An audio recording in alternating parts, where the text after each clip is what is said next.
Online classes में सभी का स्वागत। सेकेंड ईयर AHDP में आज हम मेडिसिन में हमारा 12th चैप्टर जो पशुओं में लवणों की कमी से होने वाले रोग, diseases caused by deficiency of minerals, कौन कौन से मिनरल से कौन कौन सा रोग होता है। ये मिनरल्स वगैरह आपने न्यूट्रिशन में भी पढ़ोगे, फिजियोलॉजी में कुछ हद तक आपने याद किए हैं, ये मेजर माइनर पढ़े हैं कौन कौन से होते हैं। तो अब हम उनसे होने वाली बीमारियों के बारे में पढ़ेंगे। तो पहला है कॉमन साल्ट, यानी कि साधारण नमक, जिसको हम सोडियम क्लोराइड के नाम से जानते हैं। नमक, सोडियम क्लोराइड। परिचय: नमक कोशिका द्रव्य का प्रमुख भाग है जो रक्तचाप BP को व्यवस्थित रखने एवं सामान्य प्रवाह के लिए आवश्यक है। पशुओं में लवण उनके चारे तथा आहार में प्राकृतिक रूप से मिल जाता है। तो अब ये देखिए, BP को मेंटेन करना, अब ये अगर ये बहुत ही कम कर दें तो BP लो चला जाएगा। अगर सोडियम ज़्यादा बढ़ गया तो BP हाई हो जाता है। तो आपने अक्सर सुना होगा कि जिनका BP हाई होता है तो उनको डॉक्टर जो है सोडियम को नमक ना खाने की सलाह जो है वो देते हैं, या ऐसा नमक खाने की सलाह देते हैं जिसमें सोडियम के बजाय पोटेशियम हो। तो जैसे ये जो जितना भी सेंधा नमक है ये खाने के लिए एडवाइस करते हैं, क्योंकि उसमें सोडियम जो है वो नहीं होता। तो आप को ये बातें भी पता होनी चाहिए, क्योंकि जनरली जो लोग BP के शिकार होते हैं, जिनका BP हाई होता है, उनको जो है ज़्यादातर ये सेंधा नमक खाने की सलाह जो है वो देते हैं। सिम्टम इसमें, अगर सोडियम इसकी जो है वो कमी आ गई तो क्या होगा। इसमें नमक की कमी से पशु भोजन में अरुचि दिखाता है, शरीर भार में कमी, थकान व दुर्बलता, रक्तचाप का घटना और डिहाइड्रेशन।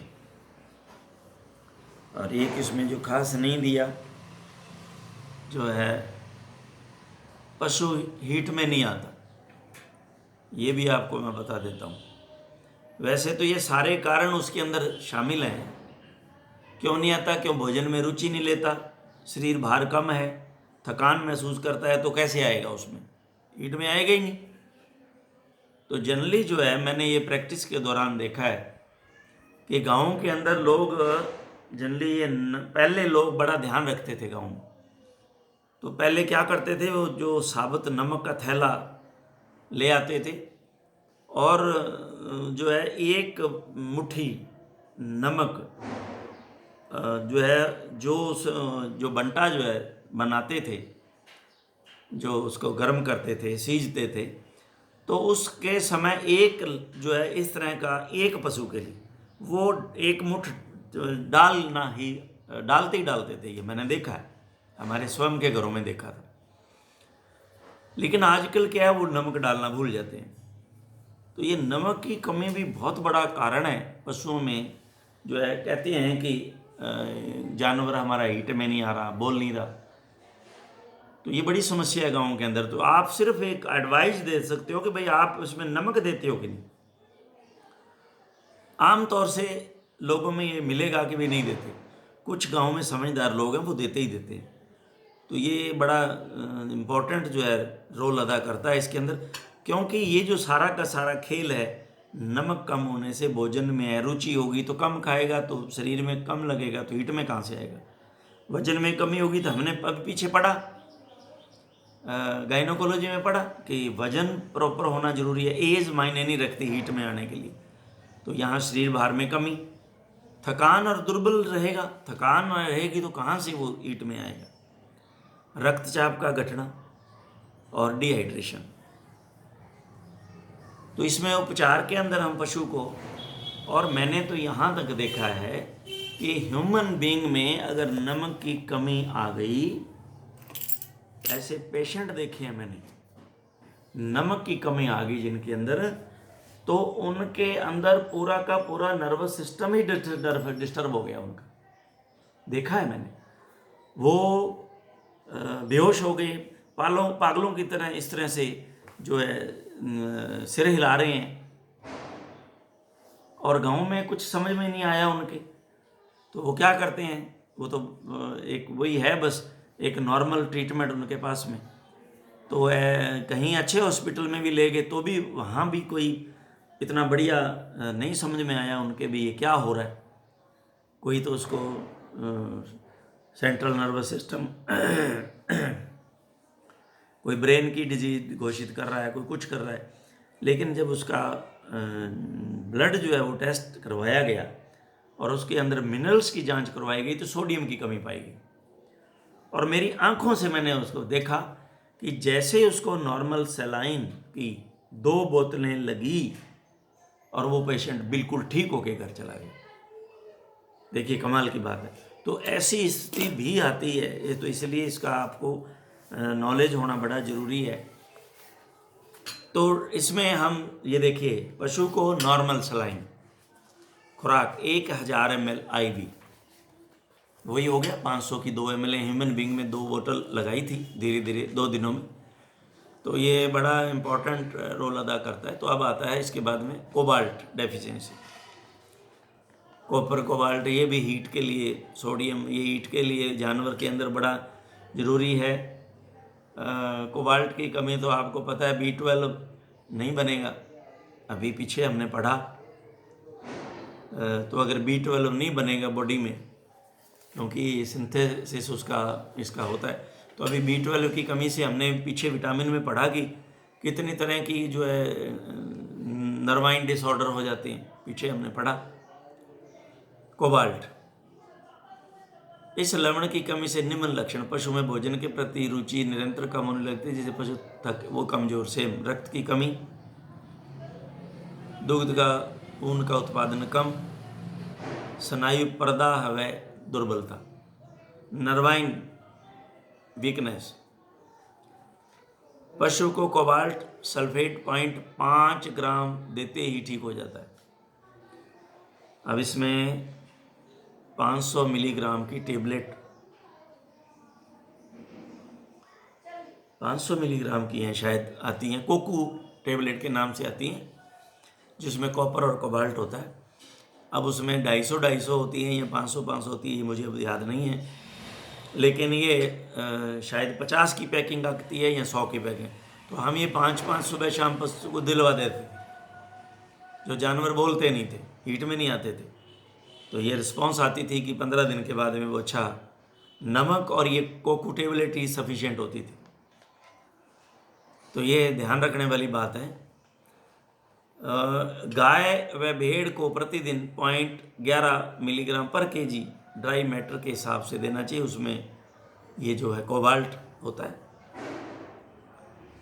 पशु मिनरल मिक्सचर से गाय को 0.3 से 100 मिलीग्राम, भेड़ को 0.1 मिलीग्राम प्रतिदिन कोबाल्ट मिलना चाहिए। तो ऐसा मिनरल मिक्सचर दें जिसके अंदर इतना होना चाहिए। अब है कॉपर की कमी, कॉपर वो कोबाल्ट था, इसको इम्पोर्टेंट में लगाएं।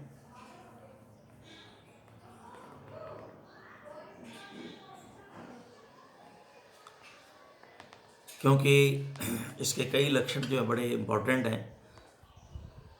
इसकी कमी से लक्षण जो है विशेष रूप से बालों का रंग उड़ जाना, अनथ्रिप्लीनेस, लंगड़ापन आना, दस्त होना, demyelination of CNS central nervous system. Demyelination, जो नर्व होती है उस पर एक माइलिन शीथ आपने पढ़ा होगा। नर्व, जब एनाटॉमी में नर्व पढ़ी होगी, नर्व सेल, तो उसमें माइलिन पढ़ा होगा आपने। उस पर शीत होती है, तो वह शीत जो है हट जाती है इसकी कमी से। और ये एक बहुत ही भयानक रोग है, क्योंकि नर्व से अगर ये माइलिन शीट जो हट जाती है तो इससे क्या होता है, इससे इन्फ्लेमेशन, सेंट्रल नर्वस सिस्टम, तो ये अगर इसमें इन्फ्लेमेशन हो जाती है तो ये बहुत बड़ा खतरनाक जो है वो साबित होता है। होना तथा एनीमिया होना जैसे लक्षण दिखाई देते हैं। तो एनीमिया भी, क्योंकि कोबाल्ट और कॉपर दोनों ही ब्लड का सिंथेसिस में काम करते हैं, तो ये बड़ा इम्पोर्टेंट है भाई कॉपर। तो इसमें सिम्टम में बालों का रंग उड़ जाना, ये हमने पढ़ लिया। अनथ्रिप्टलीनेस, त्वचा का रूखापन, बच्चों में दस्त, बच्चों में हड्डियों का आसानी से टूट जाना, पीछे के पैरों में कमजोरी आना, खून की निरंतर कमी होने लगना और जोड़ों का सूज जाना, मुख्य रूप से epiphysis of metacarpal and metatarsal. तो अब आपने एपिफाइसिस भी पढ़ा है, सिरा किसका, मेटाकार्पल, मेटाकार्पल बोन का पता है आपको, उसका जो है वो सिरा एपिफाइसिस, और मेटाटार्सल का। अब आपको पता है मेटाकार्पल और मेटाटार्सल, मेटाकार्पल आगे मेटाटार्सल पीछे। पशु टोए पे खड़ा रहता है, टोए पे लंगड़ापन महसूस होता है। और अंडरलाइन कर लेना, very very important, very very important, भेड़ की ऊन की क्रिम्प कम हो जाती है, काली ऊन का रंग बदलने लगता है। जो उसमें क्रिम्प होती हैं, घुमाव होती हैं, वो जो है कम हो जाती हैं और काली ऊन का रंग बदलने लगता है। तो इसको आप अंडरलाइन कर लें। ट्रीटमेंट में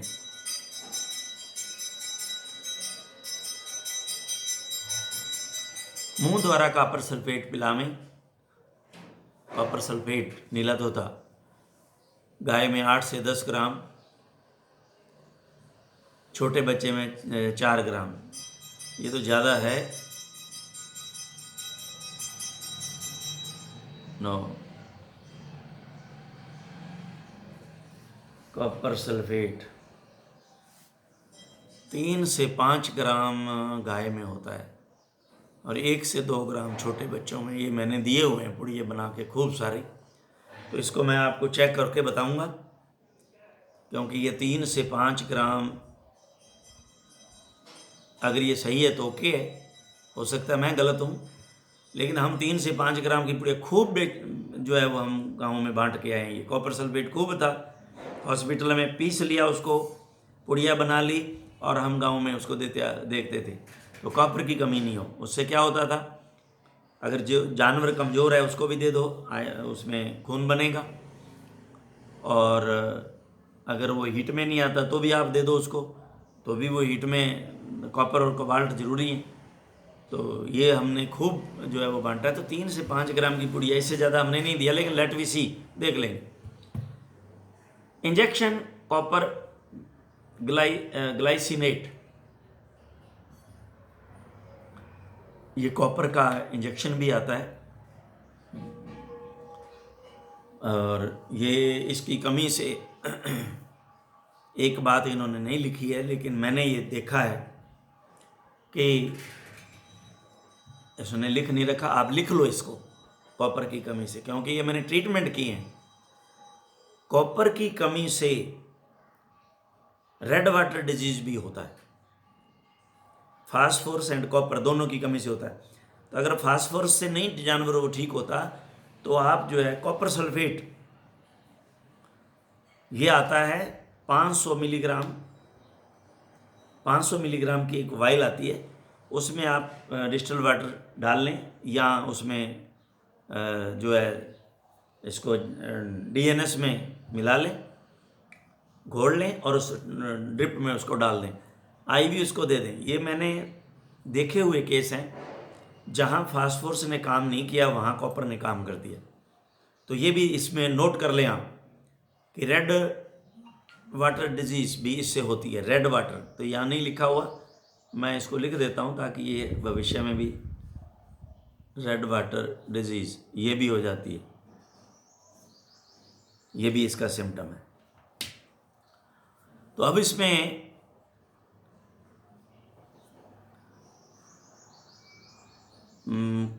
120 mg कॉपर, लेकिन वो 500 mg होता है, 500 mg का होता है इंजेक्शन। लेकिन चलिए खैर, ओनली वंस बछड़े में 5 ml 60 milligram copper intramuscular only one. ये तो खैर मैं ये समझता हूँ कि प्रोफाइलेक्टिक भी हो सकता है, प्रोफाइलेक्टिक पहले।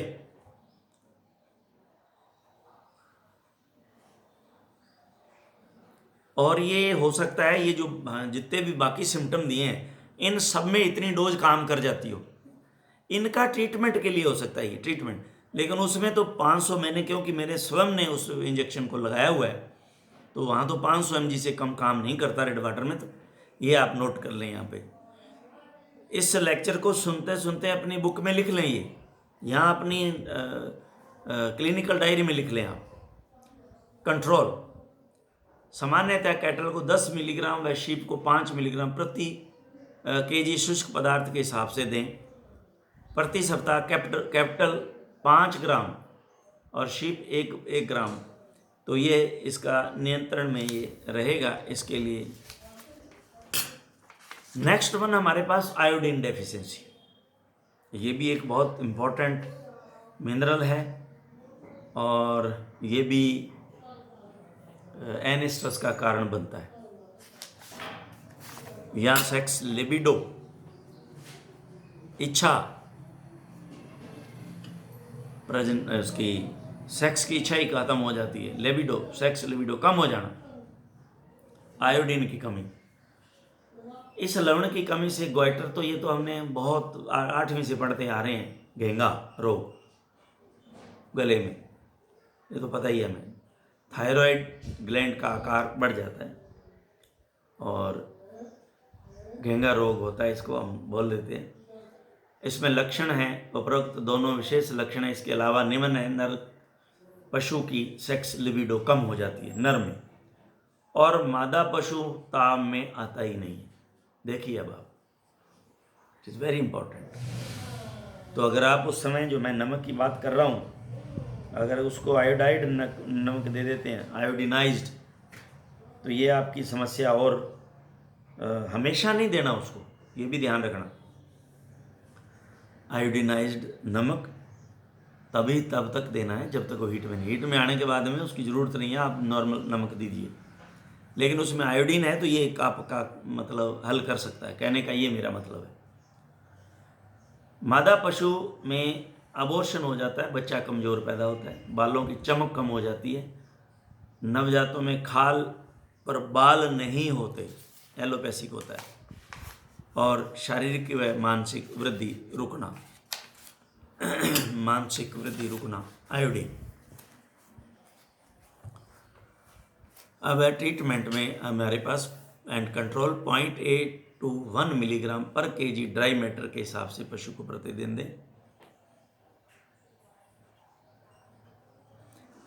पोटेशियम आयोडाइड, ये आप फार्माकोलॉजी में पढ़ोगे, बहुत ही इम्पोर्टेंट मिनरल है।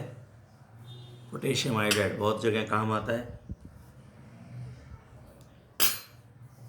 आयोडीन ऑइंटमेंट बनाओगे तो ये काम आएगा। खुराक डोज बड़ा, पशु 4 से 10 ग्राम, ये भी पशु को पोटेशियम आयोडाइड भी मैंने पशु को हीट में लाने के लिए, पहले हॉस्पिटल में सप्लाई होता था, तो ये हम 10-10 ग्राम की 10 खुराक देते थे उसको बना के, और वो 15-20 दिन बाद में आकर के बोल देता था कि जी वो गाय जो है वो हीट में आ गई है। ये भी क्योंकि आयोडीन थी इसमें, इसका मतलब उसमें आयोडीन की कमी थी। तो ये 4 से 10 ग्राम, छोटे पशु को 2 से 4 ग्राम। पशु में ज्यों ही विषैले लक्षण दिखाई दें तो बंद कर दें। तो ये इससे ज़्यादा नहीं देवें आप, 5-7 दिन से ज़्यादा नहीं देवें इसको, इतना ही ज़रूरी, बस मोर देन सफिशिएंट है। आयरन की कमी,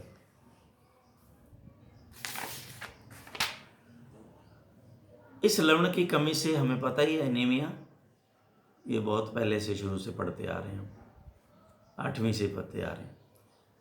अन्य लक्षण है शारीरिक दुर्बलता, कंजक्टाइवा, पीली हो जाना, पीलिया, पशु खाना कम खाने लग जाता है, पशु को सांस लेने में परेशानी। वेरी गुड, क्योंकि हीमोग्लोबिन अगर कम है तो ऑक्सीजन लेके जाएगा कौन?